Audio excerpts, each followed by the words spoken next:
Hello there, friends and darling little loved ones. It's your best friend Amanda. I hope you've come here today to listen to what I have to say about preserving and my story behind it. I didn't invent it, but I have a little bit of experience. Listen carefully. So for me, I have always made my own type of jams and pickles and preserves. I got taught to make them when I was very young, and I'm going to tell you about that because it's a great memory and I really want to share it with all those that enjoy preserving. I know it's a very female populated community, especially on YouTube. And I want to, honour some women in my life by telling you about them. But first of all, I'm going to tell you about myself. I used to have a property in a suburb in Adelaide called Rostrevor, and I had an 890 metre square block, very small house on it, and I had a overgrown garden, and I basically had enough space to put in anything I want. I had 5 chooks, and I used to mainly tomatoes were the ones that I had the best luck with, hey. And I remember heaps of times jarring them up for myself. But when I came to my new house in Montague Farm, I've been a little bit more sophisticated and been making like some fruits soaked in like cognac and whiskey and things like that. That's always turned out beautifully. And also I make a specific vinegar pickle. Now, I'm not going to give that away just yet. I'm going to make a video of that, and that you have to wait until I have a decent crop in my backyard to be able to do that and show you all that, because you want to see it. You don't want me just talking about it because that's a little bit boring, even though I know you're all keen. But I have done that recently with some of the stuff that they've had from the fruit and veg shop, and I've had some in the garden as well. So I always experimented with preserving because I knew the rules, and I've always lacked concentration to follow other people's boundaries. It's probably because of my mind being mainly tormented by mental illness in my adult life. And who knows if that's going to get better or worse. But in this stage, I have got some books on preserving, including the Green and Gold Cookbook, which is a famous Australian heritage housewife manual. And also I recently got some Amish preserving cookbook off of eBay. So that's a great one. I think that'll be a great one from what I've looked at so far. If you want to get that, I'm sure it's you'll be able to, especially if you're watching this straight after I've published it. Uh, Break time.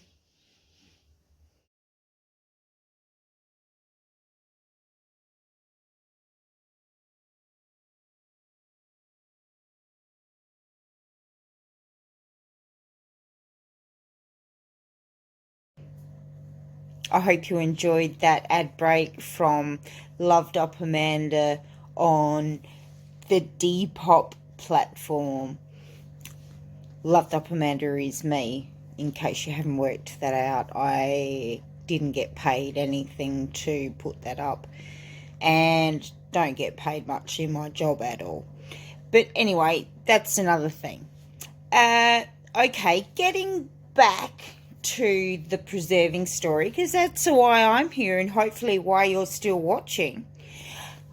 It all started, the very first memory I have, except eating all that stuff, is my mum.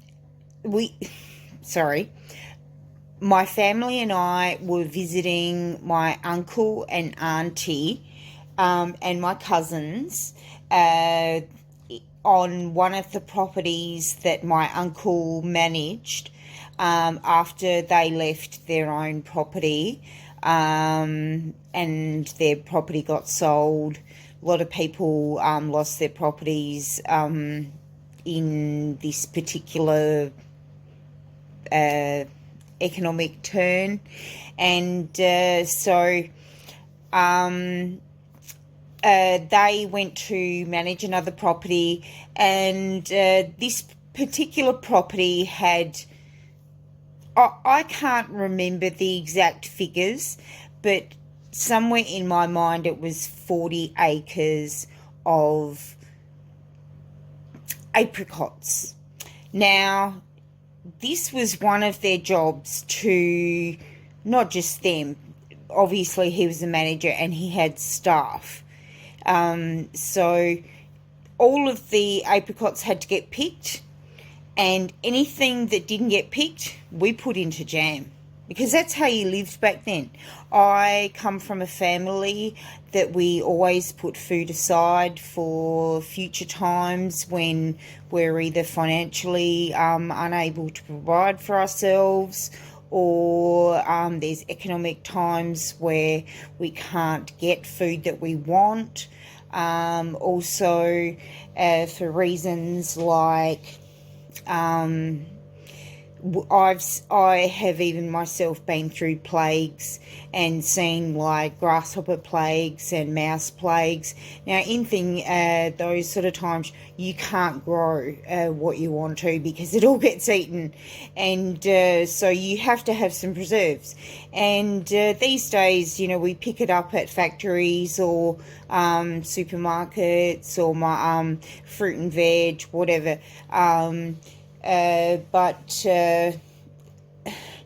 it is still, to me, is still necessary. And I like tuning in to the YouTube population of preppers. Now, if you're one of those people and you're listening to me, thank you so much for tuning in.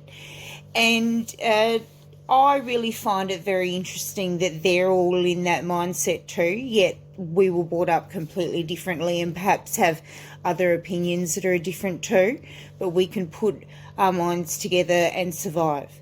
And even though, according to my dad, who is a qualified accountant, once a government auditor, he also had him and my brother used to have a financial planning business, so he also has an economics and accounting degree, and so he's always told me about this not economic possibility, but this economic probability that we are going to head for and see in probably my lifetime an economic collapse that will lead to a shortage of food, a shortage of petrol,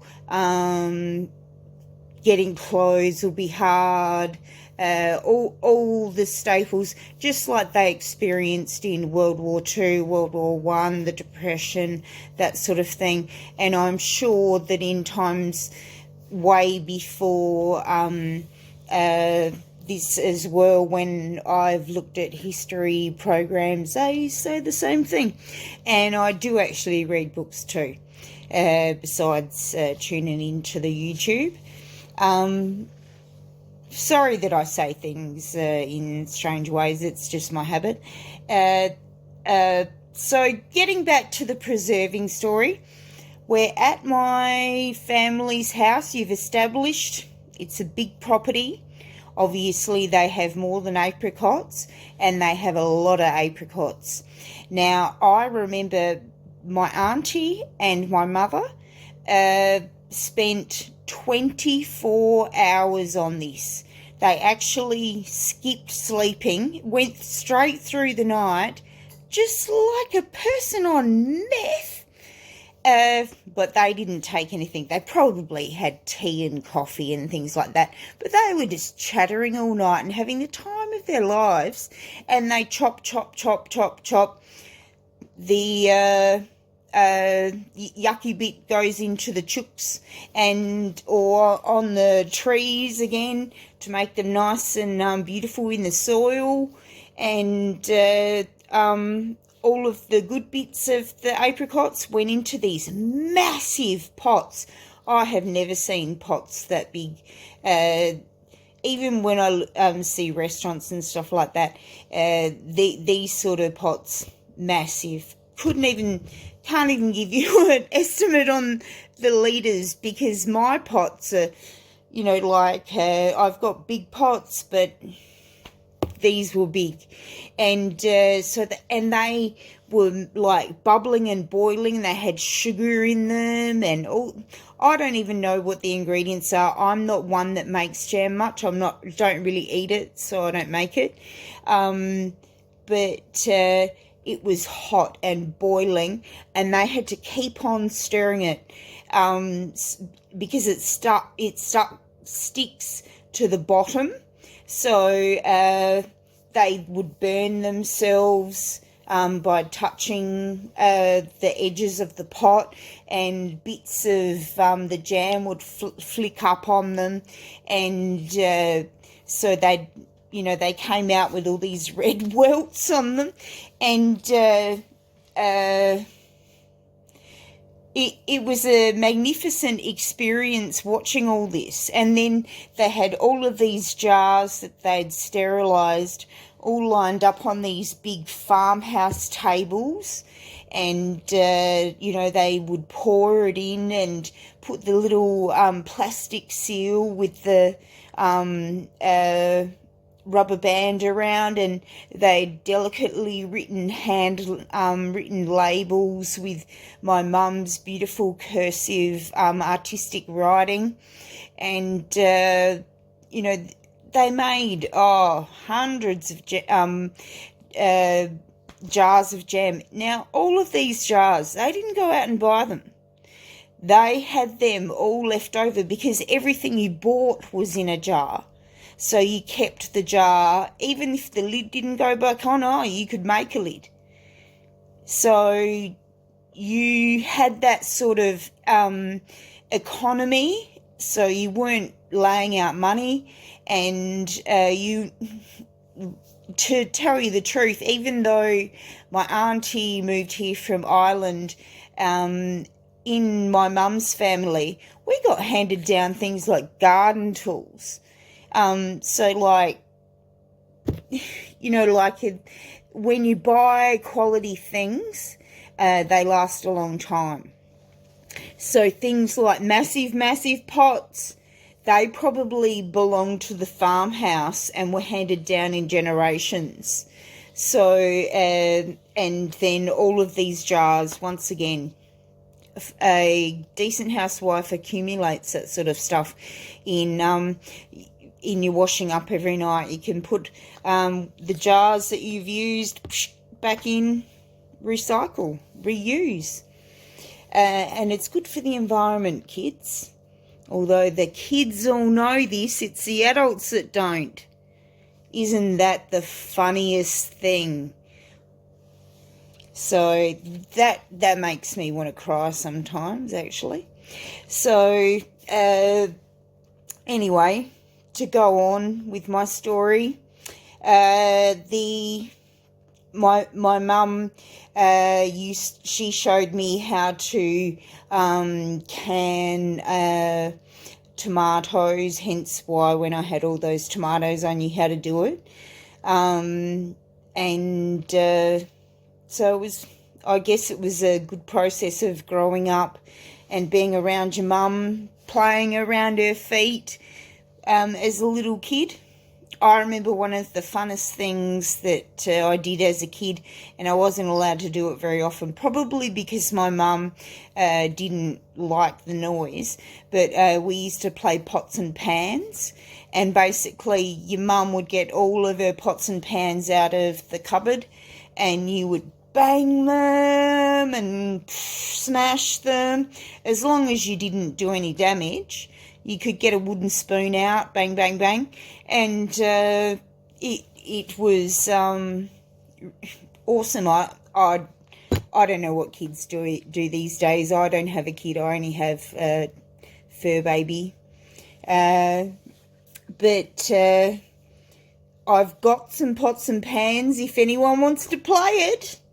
But if you're old, I'm going to look at you very suspiciously and say, what have you been up to that you're not telling Auntie Amanda about?